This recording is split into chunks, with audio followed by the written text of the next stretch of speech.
What Sian is telling? Best.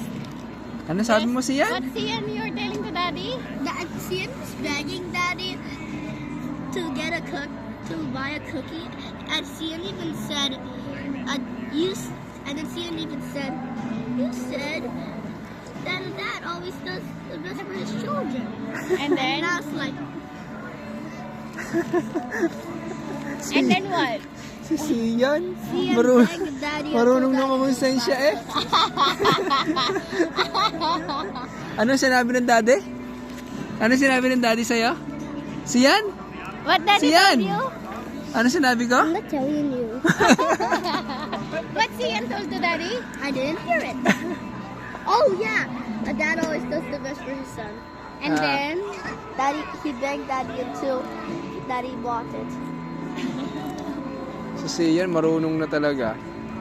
$5 yan. Gandahan nyo. $5 yan. At $5, this is super expensive. Yes. Pero edible naman yan. Pagkatapos ng design, lagyan You ng can design, eat it. kainin natin. Okay. With hot choco, bili akong hot choco. No, we should just spend our last dollars for